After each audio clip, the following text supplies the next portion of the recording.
This entire military is one cohesive, dedicated force. And the threats to our nations, they don't sleep. They're watching our every move.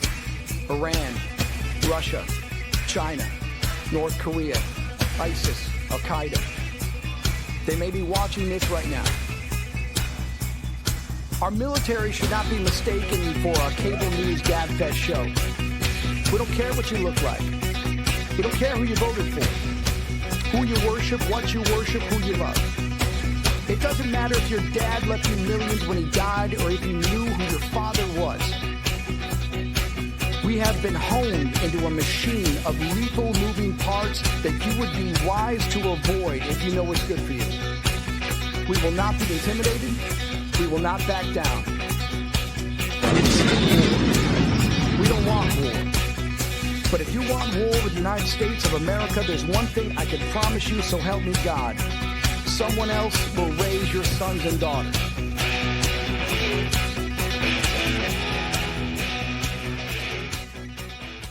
Opinions expressed in this program are those of the speakers and do not necessarily reflect the views or positions of any entities they represent.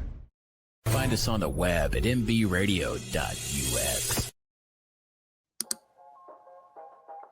Welcome to the From Pain to Purpose radio show. I'm your host, Eva Fulton. In this show, we explore the incredible journeys of resilience, healing, and transformation. In each episode, we will sit down with individuals who have faced unimaginable struggles and turned their pain into power, heartbreak into hope, and their challenges into meaningful change and finding new purpose in life. Through candid conversations and inspiring stories, we will uncover how pain, whether emotional, physical, mental, or spiritual, can be the catalyst for profound growth and a deeper sense of purpose.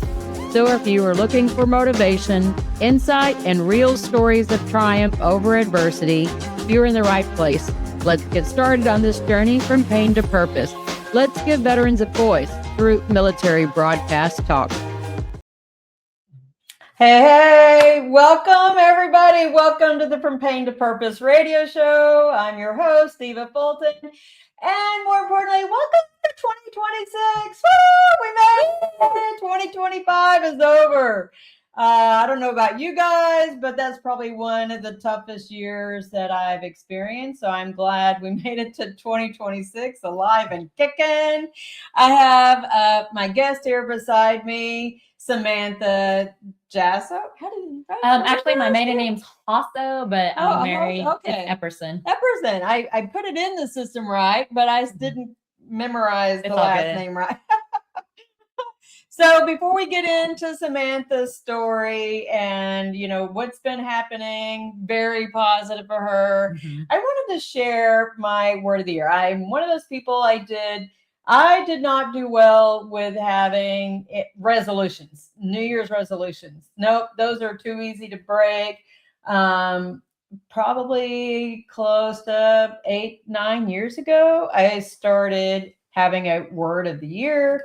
Have had a variety of them over the years, but last year was the word elevate, and I really kind of apply it in all facets of my life. I was talking to a young gentleman New Year's Eve at Billy Bob's, and was, you know, yes, I know it was loud in there, but you know, sometimes you can have the conversation before the, you know, the big time went off.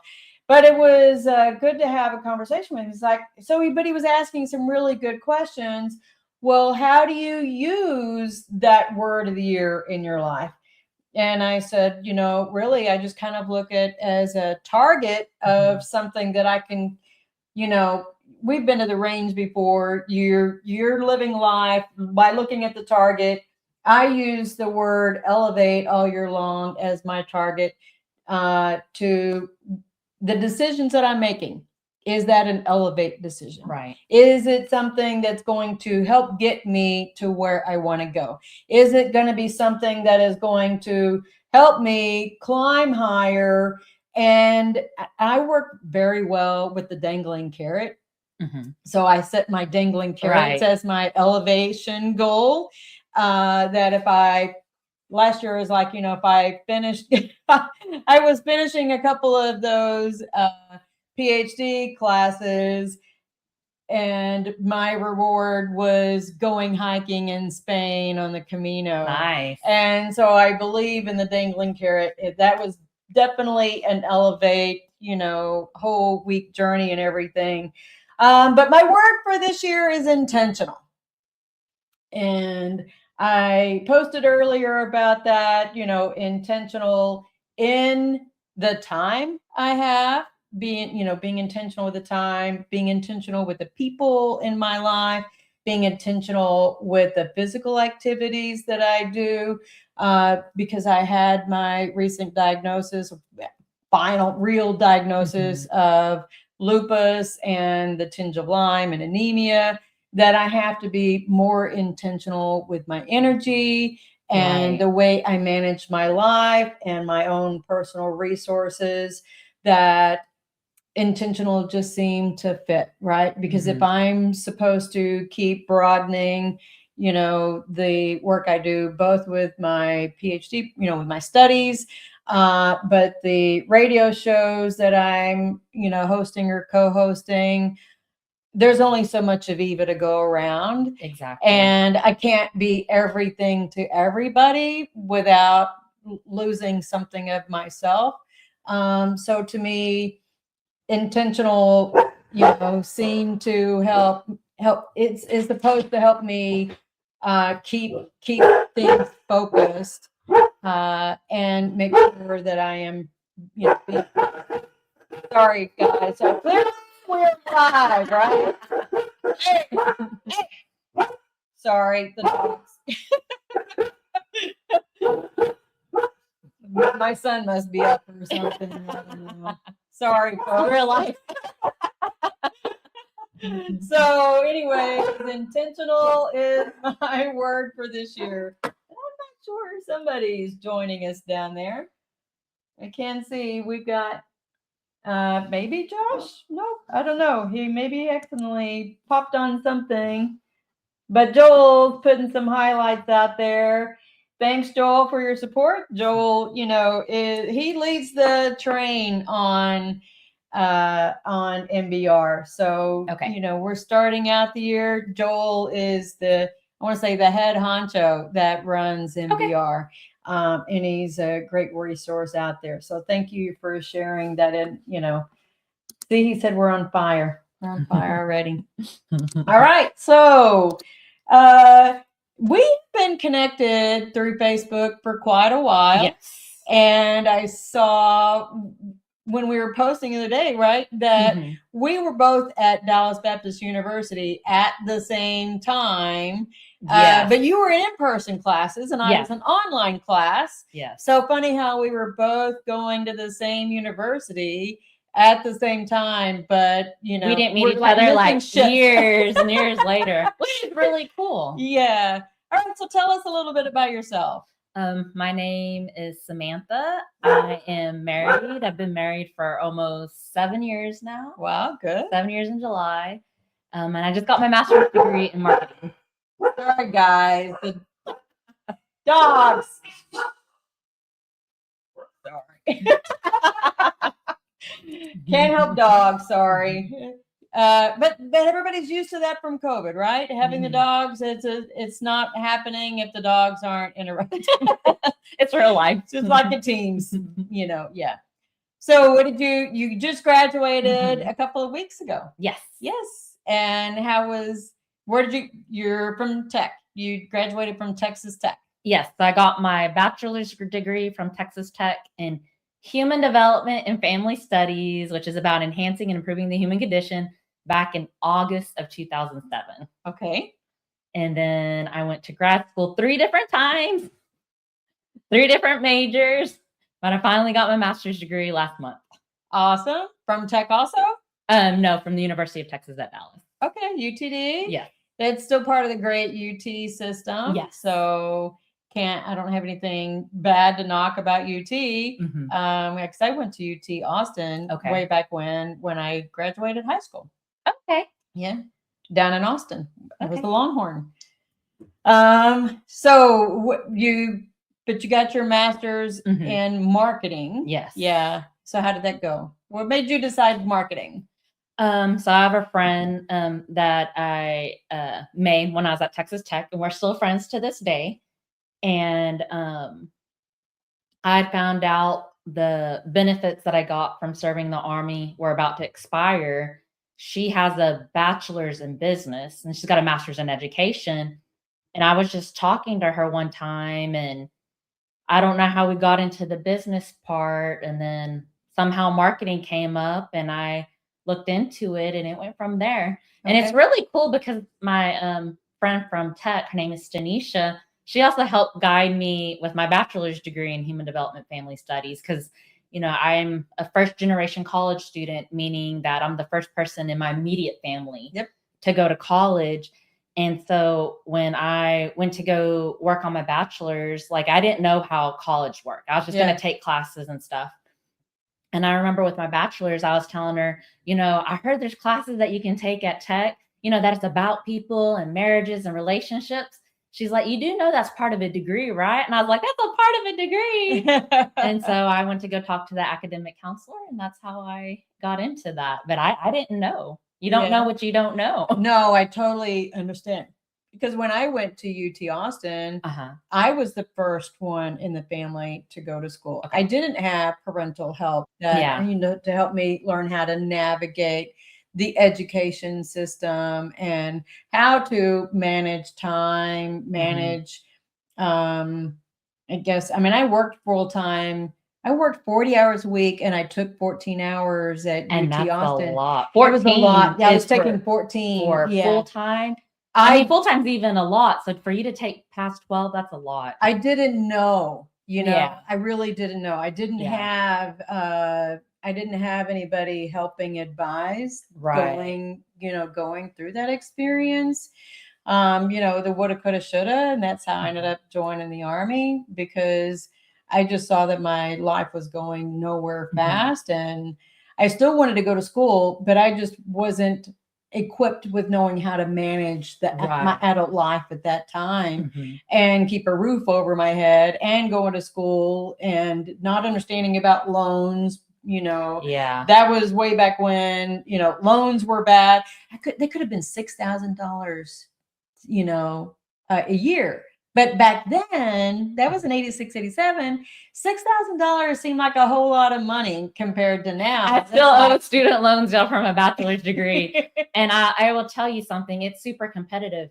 So the only reason why I remember this is because when you're in high school, like, the way you define yourself is not healthy. For me, like, my identity was my GPA. Yeah. So when I was a senior in high school, when I graduated, I'm like, okay, my GPA is a 3.939. And the reason why that stuck with me is because I ingrained it, like, that was my identity.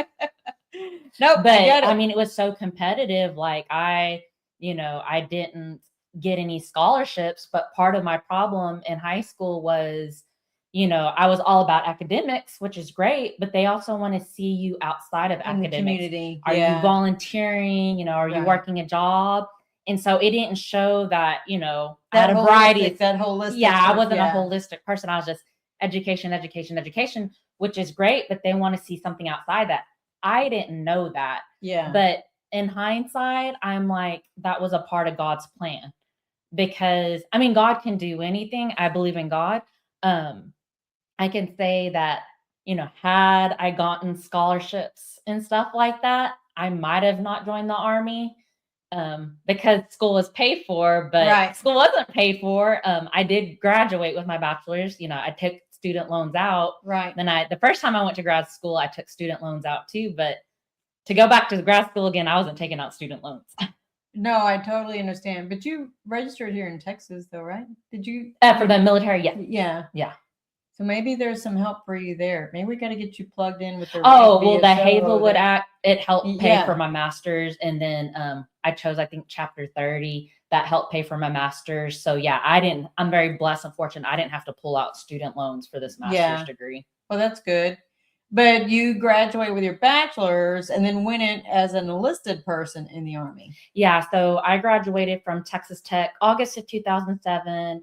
And I left for basic training January of 2012. So it was a couple of years Right. after I got my degree that I joined the Army. But that's because the economy, global financial crisis in 2008, and it was very difficult, for me to find a job because, companies weren't really hiring. And It would be interesting to see if you know my second oldest son, because he went to tech probably at about that time. Oh, really? I don't know if you saw, I interviewed Josh for his birthday on November 29th.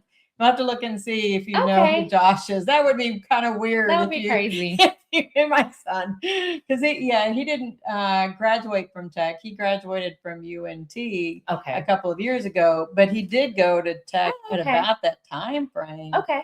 I don't know. Small world. Small world. So you joined the Army in 2012 then. Yes. And what was your MOS? What did you do? I was a medic. Medic? How did you like that? So funny story. So when I graduated with my bachelor's degree, my uncle and aunt invited me to live with them, to help me get up on my feet and stuff. And that's when the economy, global financial crisis. And I lived with them for a couple of years, and I tried, but then I had to go home to my mom. And I had several different temporary jobs. And then I became unemployed. And I don't know what it's like now for unemployment.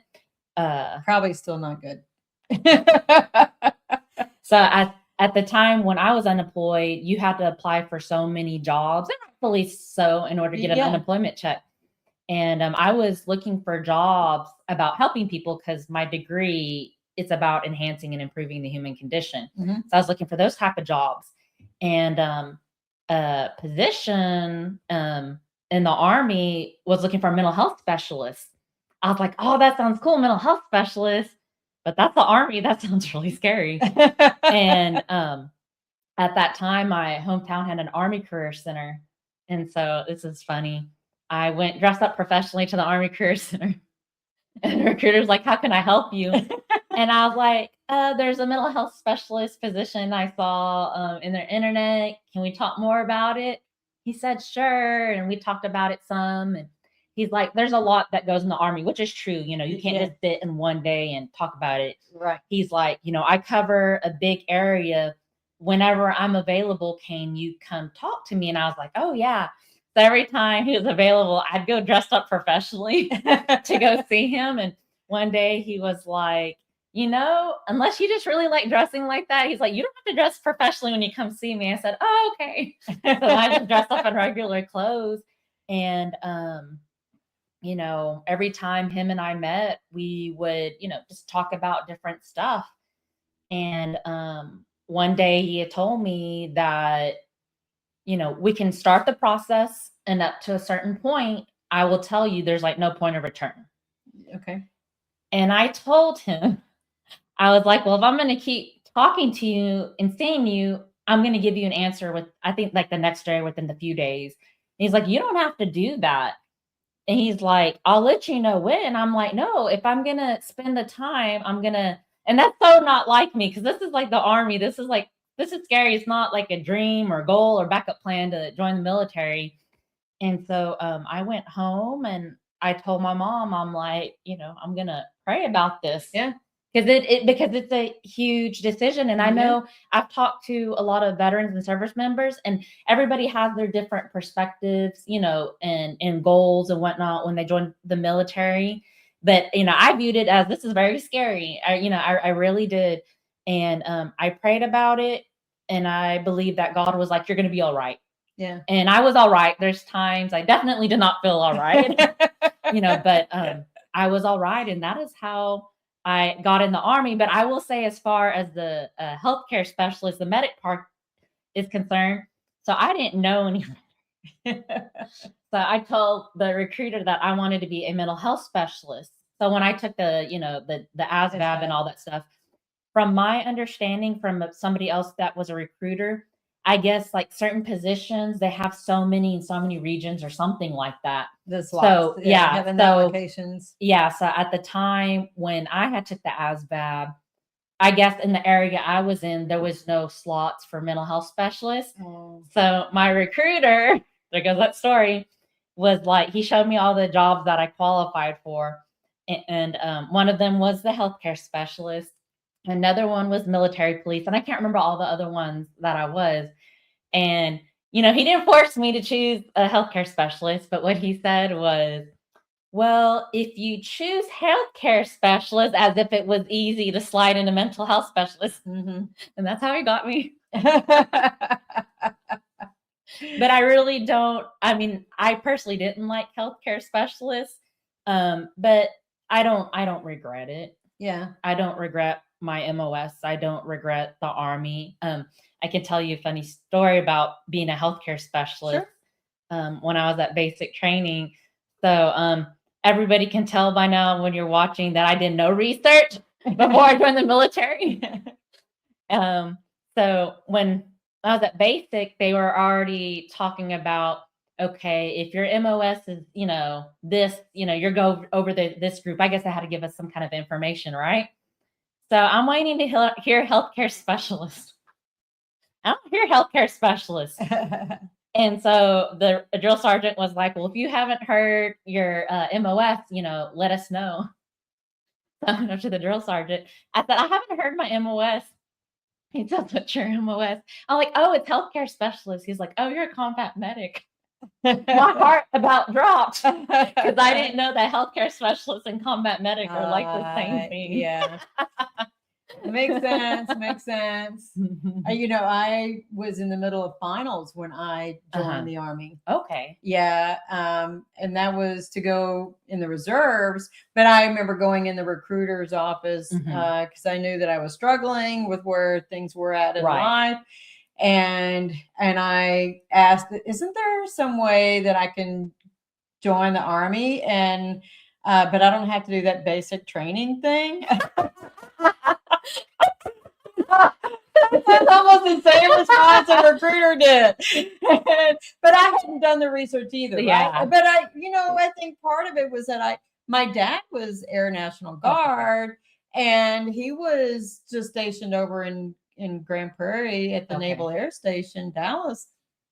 And Dad would go on different trips to Germany. He's been to Panama and Honduras. Because he worked on C-130s. Okay. He worked on the airplanes from the Air Force side of things. Because he was both the civil servant and the Air National Guard on the weekends. But I didn't ever know that he had done the basic training. We didn't ever have those kinds of discussions. So I didn't know. But, I went in as a paralegal with my ASVAB scores. So okay, cool. I didn't even know what other things I could have qualified for. I got paralegal. So I was in the JAG Corps. But can we skip the whole basic training part? Yeah, right. Little did I know. It's okay. I enjoyed it. To the job part. Yeah, it's all good. Yeah. That's funny. Let's see. So we're doing pretty good on time. All right. So you went in as an enlisted, not as officer. The woulda, coulda, shoulda thing. You didn't know. No, I didn't know. I know now, but when I was talking to the recruiter. Okay, so what the recruiter said was, I don't know if it was just a lot of paperwork to be an officer, or if they were trying to convince him we don't need many officers. Let's just, I don't know what the deal was, but he mentioned something about officer. I don't remember exactly what he said. And I was like, oh, well, let's just go, not doing research. Let's go, enlisted. But, like I said, you were easier recruiting goal for him to meet you as enlisted and not the officer side. Yeah. So lesson be learned, if you haven't, if you're looking at joining, ask the right questions. Part of it is knowing what questions to ask. All right. So fast forward, you said that you went for your master's 3 different times. So what happened on each of those start stops? Okay. So the first time, I went for my master's degree was a year after I graduated from Texas Tech. And I was working on a master's in counseling. And my second semester, I had to take an ethics class. And when I was taking that class, I was struggling a lot, not like understanding the material. It wasn't understanding. I was just being personally affected by a lot of stuff that we were talking about. Oh. And I was just having a hard time with it. And I talked to either an academic counselor or maybe like a psychological counselor or maybe both. And what we came to the conclusion of was my whole life had been about academics, and that's not a bad thing. But I also didn't know myself, and I didn't have a lot of work experience. And so came to the conclusion it was my own decision that let me step back because I need more life experience. Counseling may not be for me. Yeah. So that's why I stepped back. Now, the first time I went to grad school, that was prior to joining the military. Okay. So then, I joined the military a couple years later. And then when I got out, I think it was like a year and a half afterwards, I went to grad school again. Now, that time it was on purpose temporarily. Yeah. But what I did with that time was I went interdisciplinary studies. It's like you have like 3 majors or 3 minors and you put it together and you explain to the school how you want to make it work or something like that. And so I had chosen, I chose counseling, I chose psychology, and I chose communication. Okay. And so I took 1 class for each. And for the counseling, unfortunately, I personally don't like online classes, but it was online. So I did it online. And after taking that counseling class, I was like, I have a high respect for counselors and anybody that wants to do this, but this is just, it's not working out. It's not for me. This is not where I'm meant to be. Yeah. And then as far as like psychology, I think is important and communication is important. It just, like I said, I intentionally went to school for just a semester, but I learned that semester, I learned a lot of important things, Right. but those things weren't for me. But part of it that because it was online that. Oh, for the counseling part? Yeah. No. Do you think it would have made a difference if you were in person? I don't think so. Cause like even today, like, I haven't taken any counseling classes. It's just, so this is how I feel. There are lots of different ways to help people. Yeah. You could do it in a counseling way. I got my master's in marketing. You can help people with marketing, believe it or not. It just depends on how you view it. The way I view marketing for myself is there are certain products out there that could really help people cope. Yeah. Yeah. And they're not aware of it. And certain products out there have a stigma, unfortunately. And if you let people know, well, no, here's, testimonies, this is what it's doing to your body, or whatever that product may be. Right. Like I can help people that way.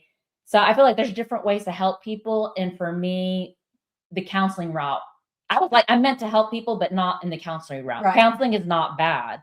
But for me, the marketing ways to go. No, that makes sense. So you did the marketing, but you were an in-person student in your to finish your marketing. Yes. Right? So there was 2 classes that I took at UTD that were only offered online. I didn't like that, but one of the classes I really wanted to take it and it was only offered online. So I took that. And there was another class. I'm not going to lie. I was very scared to take it because the school has, every degree has like core classes where everybody has to take it. And then the other classes, it makes up your degree. And they recommended this one class.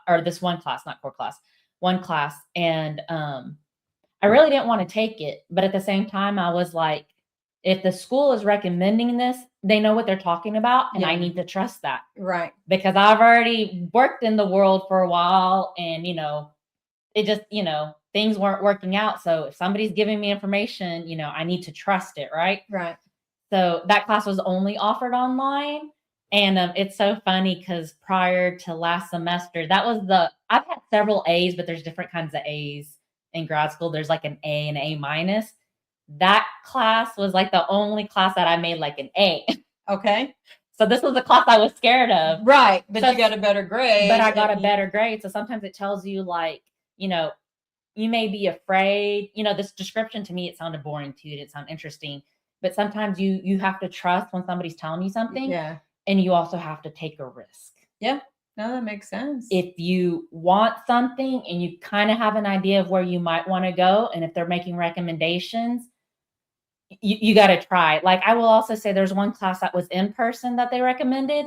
I 100% not, like, they can't make me take certain classes. I didn't want to take this class because I knew I wasn't going to do well in it. And it was a miracle that, I passed the class. I'm not saying I did well, but I passed the class. Hey, sometimes that's all that matters. Yeah. I mean, I still got my degree, but sometimes that is life. You listen to people's recommendation. Sometimes it works out well, like that one class online person. Right. I took that other class that was in person. I knew it wasn't going to work out for me, but I had to learn it. They were recommending it. And then after I didn't do so well in that class. That sounds like it had to have been statistics. I'm just trying. Statistics. I didn't have to take that. I'm not good at statistics. That's so funny that you said that. But it wasn't that class. Statistics is tough. I've had to take 2 stats classes.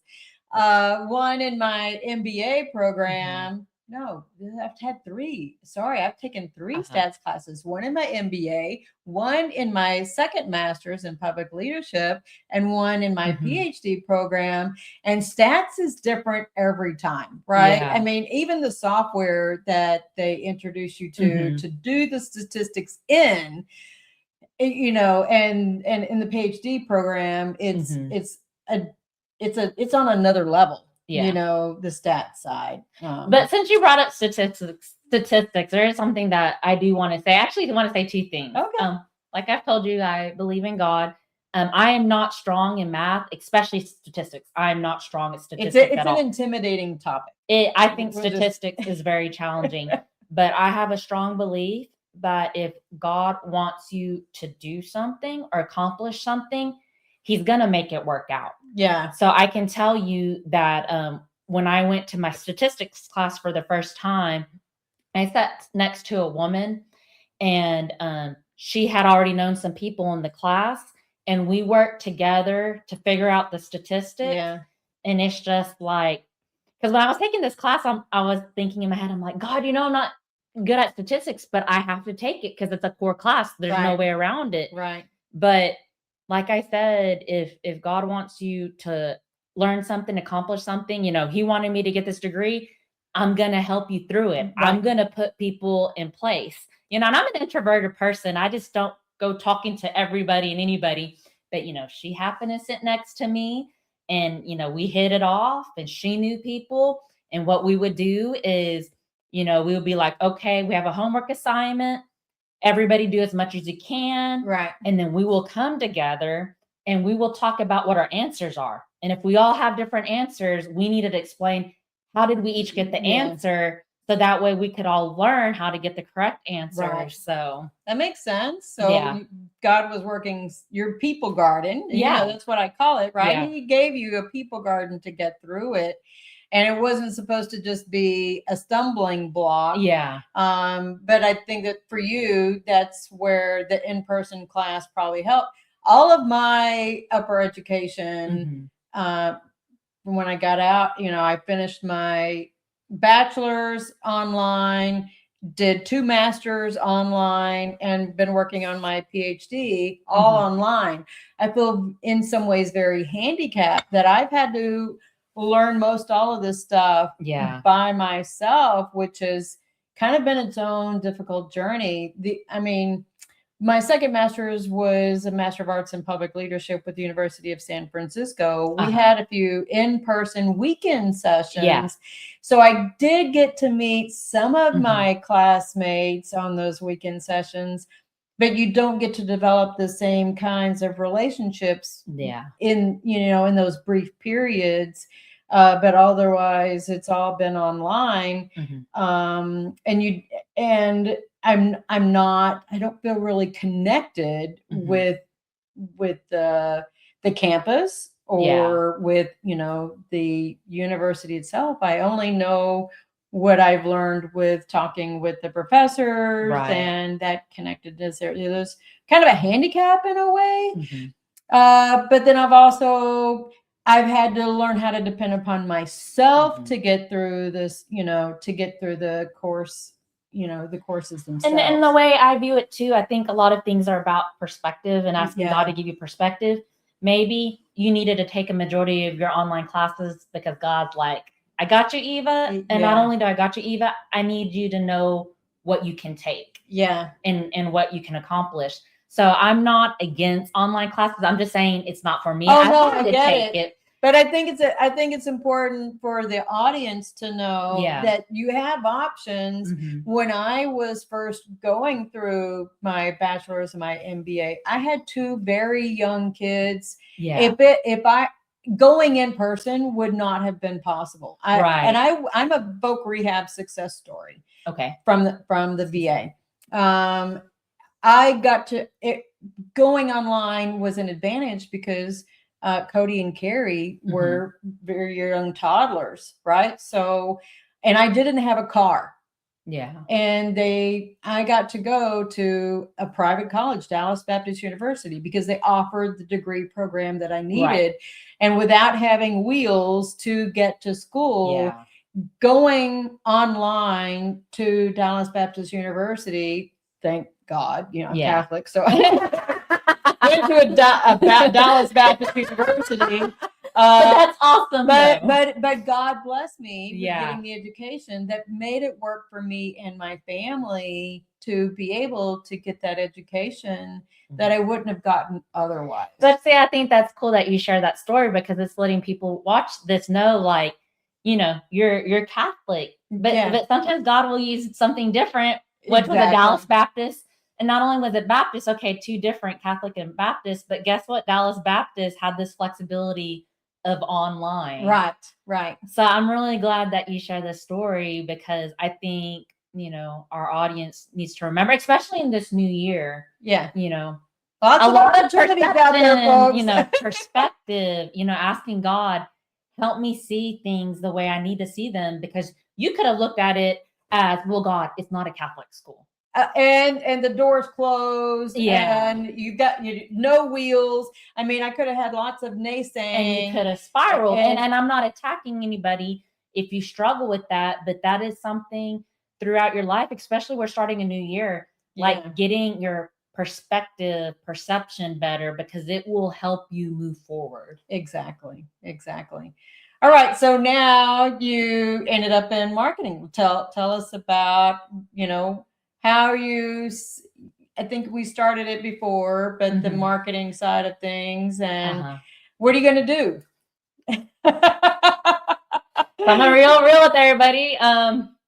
And it's okay. I personally don't know what I want to do right now, but I will say that there's a veteran-owned business that I like their products. I'm going to send them an email and let them know that I'll call it volunteer. I don't know if that's the right word, but like 16 hours a week. Kid intern. Like intern. Yeah. And so that way I can gain some experience.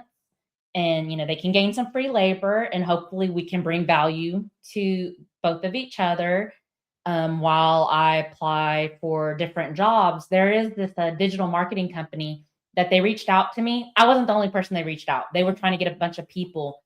And now they're looking for somebody with a high GPA. I didn't graduate with a high GPA. But the way I view it is, it goes back to perspective, and everybody's, in different places in their life and whatnot.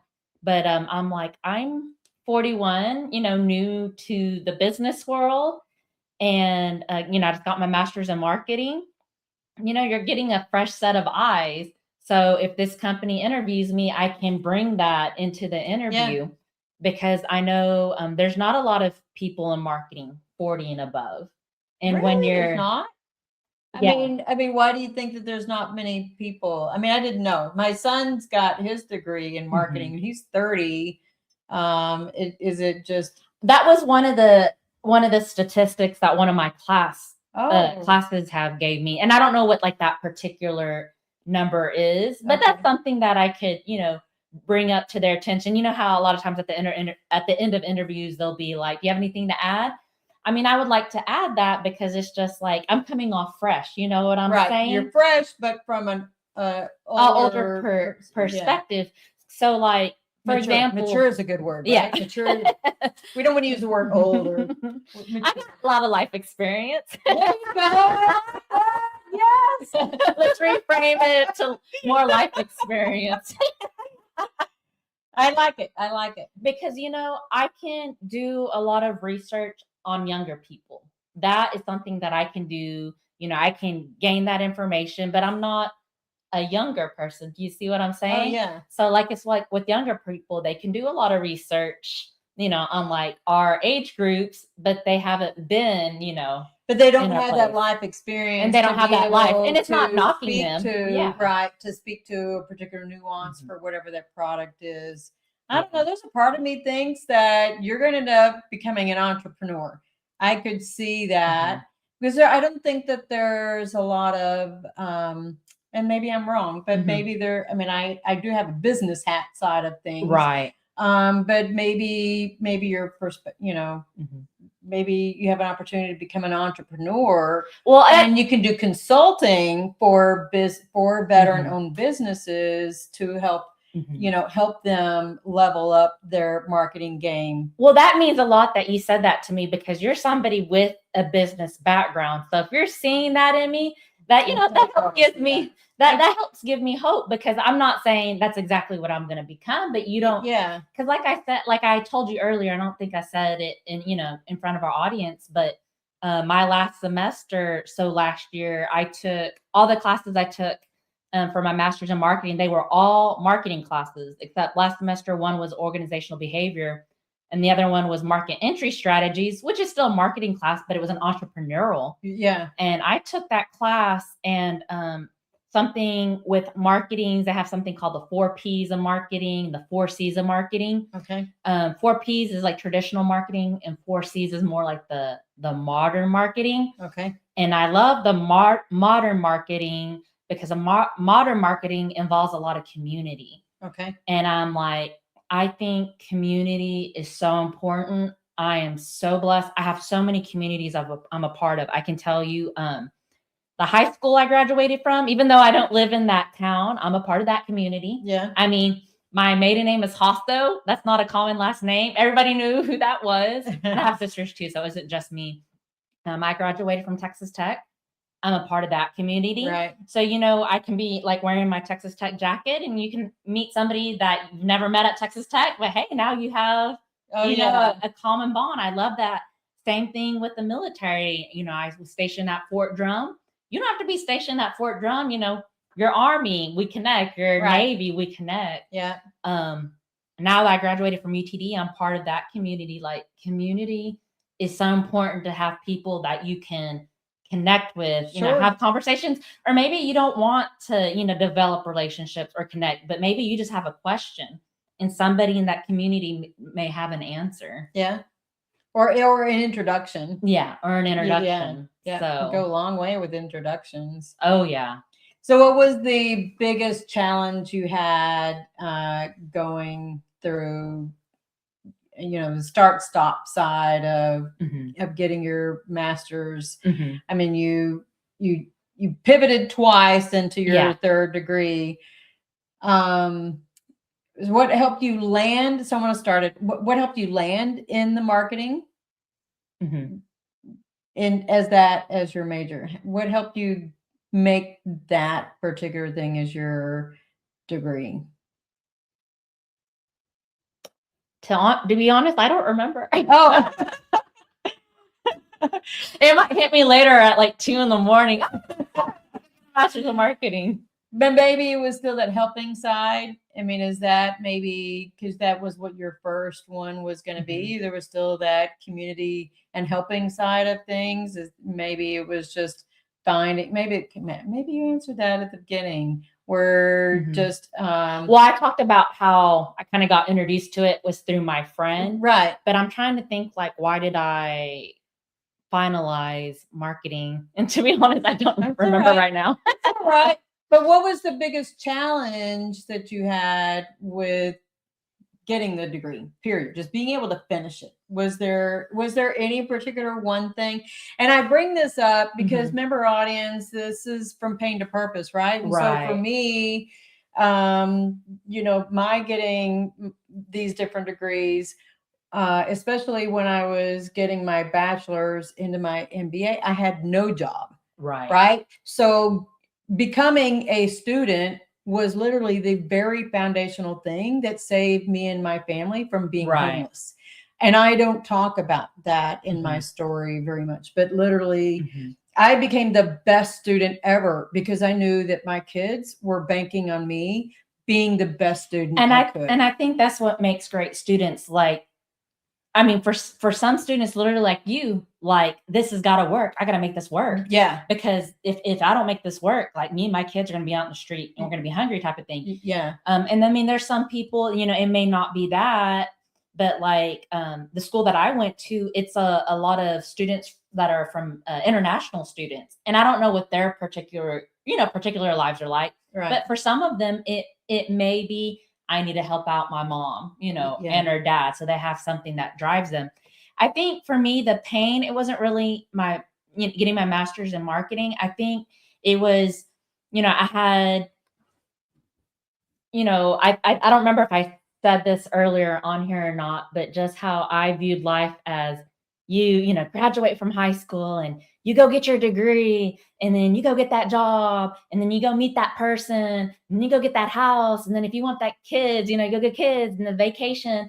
And like, I believe for some people, that's how God has it planned out. Yeah. But for some of us, it's not like that. And it's not a bad thing. Everybody has a different purpose and a different journey. So it was really hard for me when, you know, I graduated from Texas Tech, August of 2007. I took a year off, you know, to go get my master's degree. And when that didn't work out, that was hard. Yeah. Because it was like, that was one of my life goals, go get that master's degree, but it ain't working out. And that was hard. That hurt. Yeah. And it's just like, if that was, you know, and I was young too, if you put everything in that and then that's taken away, where do I belong? Where do I fit in? Now, in my story, God's like, I'm not going to let that work out because I need you to join the military. And if I had told you this pre 9/11, that you were going to be like, no, and that's true. I've been like, no, God, if he would have told me you're going to join the military later in life, actually, for me, it would have been 10 years later because we had 9/11 in 2001. And I actually joined the military.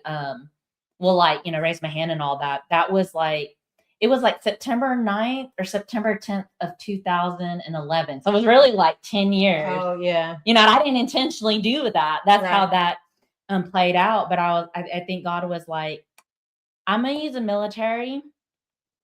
I get a little emotional about this. Because I need to strengthen you. And it's going to be a painful process. And you're going to be by yourself a lot. But I'm doing this because you need to learn to depend on me. Because where I'm taking you, it's going to be so great. And there's going to be some people around you that are going to want to be a part of what I have for you, and they can't be a part. So you need to be strong and you need to be confident in yourself. So I personally believe, like how you said earlier, you see me being an entrepreneur. Well, we'll see what happens. I'm not saying you're wrong. We'll see what happens. But do I personally believe that I'm going to do something big one day? I do. Is it going to be like Jeff Bezos big? That I don't know. But it is going to be big. I really do believe that. And I believe that sometimes, and I want people to hear me out on this, because I think, you know, we get all kinds of messages of, oh, it's supposed to be kind of easy, or if you're not getting that degree right then, or you're not getting married then, or whatever, like you're failing. Like, no, every person has a purpose. Yeah.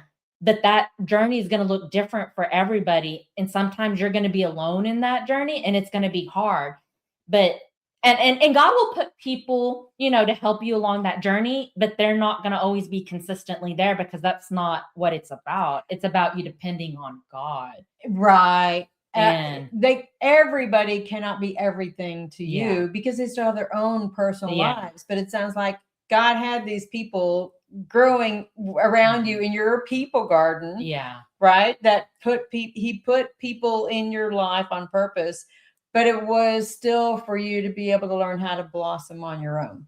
Yeah. We're the fertilizer to help, you know, help nurture you, but it's still up to you Mhm. to grow strong in your own right. And I will say too, and everybody's from different cultures and whatnot. So I have a Hispanic background. And when I say family, I include my aunts and uncles. Like, it's a big family. Yeah. Like, my mom's the oldest. She's got 4 sisters and 3 brothers, like big like that. And we do a lot of things together, and that's beautiful. That's a beautiful community. But God was like, that's beautiful and that's great, but I need to take you out of that, because I was stationed at Fort Drum and my family's from Texas, so I'm all the way up in New York. Yeah. And they're over here. He's like, family's beautiful and it's wonderful, but I need for you to make me a part of your family and not just say it. That is I need powerful. you to have a relationship with me, and I need you to trust me, because because I honestly, when I joined the Army, I thought maybe God's just seeing if I'm going to obey him. I really did not think I was going to make it through basic. I really did not think I was going to make it through AIT. And then when I made it to Fort Drum, I'm like, I'm not even going to last a year at Fort Drum. They're going to let me go within a year. No, I finished, those, first 4 years of the contract. So yeah. And now look at you. And now look at me. Got my master's degree, and I don't know where And it I'm hasn't going, necessarily but been easy either. Oh, no. Yeah. no, like I can say, like, this is a lot that has to do with the military. So, in the military, when we do something, it's go time. Yeah. We need answers like that. I would get really impatient in my head. I would send somebody a Teams message and I'm like expecting an immediate answer. And I have to tell myself, I'm like, Samantha, stop. Like, they may be working. Right. They may be working on a project. Maybe they just need a break. Like, and I never messaged somebody and be like, why aren't you answering me now? I never did. But in my head, I'm so used to like, go, go, go. Let's move fast. Let's move fast. It's like, you got to slow down because people have life too. Yeah. So I would say that was challenging, because when I want something done, let's do it, but it's like.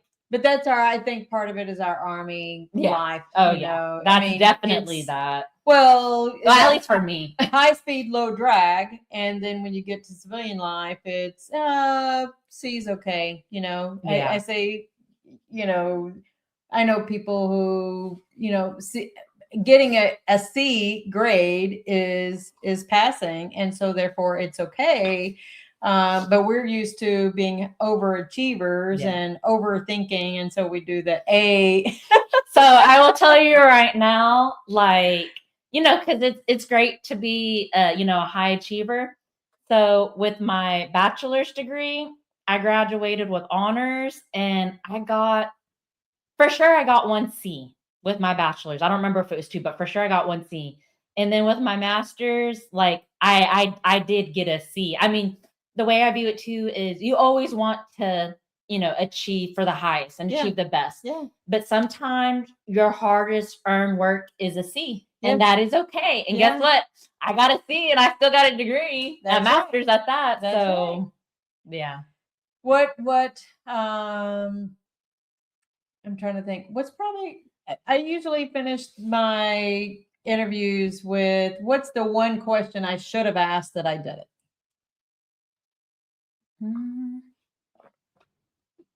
I don't know. Hopes and dreams. Maybe that's one. What's your hopes and dreams for? I mean, that was probably the hardest thing that I had to learn when I got out of the Army, and I got laid off twice, right? Okay. I got into the workforce, but got laid off twice, was forced into becoming an entrepreneur. But then 2008 hit, we lost my house. We lost everything. Yeah.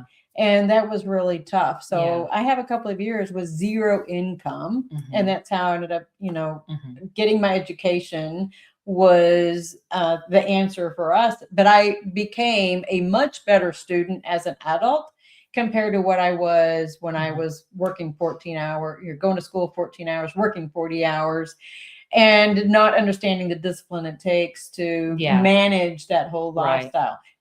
I became a much better student as an adult. And even now I can manage doing all these other things because I'm better at managing my time and being self-disciplined about how do I get these things done with traveling and all that stuff. So, but the one critical thing, I had somebody, this lady, she was a Mary Kay lady, when I was really low in life, and this was a particular time she asked me, so what do you dream of? And I talk about it in my book, Welcome to My People Garden. And I said, what do you mean what I dream of? I said, the only thing I'm dreaming of right now is what am I going to put on the table today for my kids to eat? Yeah. And she goes, Eva, I got to teach you how to dream. Yeah. And that was really critical because I didn't know what was possible. Right. It wasn't about the work. It wasn't about the education. It wasn't even just about dreaming, period. It was the hope for the future. Yeah. And I just didn't understand that part because nobody had talked about that in the military. Yeah. It was do the job and tomorrow was do the job. There's always a mission. Right. But what was the positive side? What was that hope and dream side? Yeah. And I didn't understand that side at all. So I don't know. I'm throwing that out at you. What do you hope and dream for? I will say, like, I'm gonna look at the camera and let the audience know. Something that God's been talking to me about is for me to dream big and to believe that. And I will tell you, one of my struggles with my master's in marketing was getting a master's didn't work out the first time. I mentally fought like, am I going to be able to do this? Because things just didn't keep working out. And I had to fight against like, God had a reason why you couldn't get a master's the first time. And so God's just telling me now, like, dream big. There's that Bible verse, Jeremiah 29:11, where I know that plans I have for you, declares the Lord, plans to prosper you, not to harm you, to give you hope in the future. I hold on to that verse so hard. Yep. Because that's the DBU motto. Yeah, the DBU motto. It's like the first grad school. And, and I stay connected, with DBU in that sense with that verse. And, like I said, I have a master's degree. We know the economy's not, going very well, but I just hold on to that verse that he's got a plan and he's going to make a way and things are going to happen. And I got to be patient because, it may or may not happen this year. It may take a couple of years. And I just have to tune out what I see and what I hear and just keep trusting God. Yep, man. I love it. Wow. This has been an incredible interview. I'm so glad you came over. You made the long trip over. And I loved a lot of things that you said because you'd say things and I was like, oh, I got to add this. Thanks, everybody. I didn't even write it down. I was so busy. I have guests for the next couple of weeks and I can't wait. I think I've got my friend Gerald and Richie, I think is his name, talking about tech veterans in tech. Okay. Yeah. I've heard of that. Yep. Well, not that organization, but the topic of veterans in STEM, I think is the way I have it. Then I have David Morrow and then I have another good friend of mine joining me. She's got quite the story to tell and it's going to be about domestic violence. Okay. So anyways, I have something to add about that topic as well in my own life. So anyways, thank you all for joining us. Thank you. Thanks, Samantha. Y'all have a blessed week and let's kick off 2026 with intention because that's my word of the year, intentional. Y'all have a great week. Bye. Life is like a duck. Tough times don't last, but tough people do. Here at Military Broadcast Radio, we're teaming up with our friends at Die Tired, the veteran-friendly music band spreading strength, resilience, and mental health awareness one shirt at a time. And check this out. Their brand new shirts feature broadcast beaker right on the breast pocket. A reminder that you can weather the storm, and you're never alone. Shirts are only $25, and proceeds support giving veterans a voice. MBR's mission to teach veterans how to podcast and videocast. Because when our vets are talking, they're not overthinking. They're not second-guessing. Together, we stop the 22 stigma. Grab your shirt today at mbradio.us and hit the shop. Or go directly to toramerch.printavo.com/merch/dietiredband. That's toramerch.printavo.com/merch/dietiredband. Suit up, stand strong. Remember, we're unduckable together. You're built tougher than the storm. Ladies and gentlemen, thank you for tuning in to Military Broadcast Radio. As we wrap up today's show, we want to remind you that the podcast of today's episode will be available right after we go off the air. So if you missed any part of the show or want to listen again, be sure to check it out. And remember, we're here to support and honor our veterans. Your stories and experiences matter, and we are committed to giving you a platform to share them. That's right. We're here to give our veterans a voice. So don't forget to catch the podcast and stay connected with us.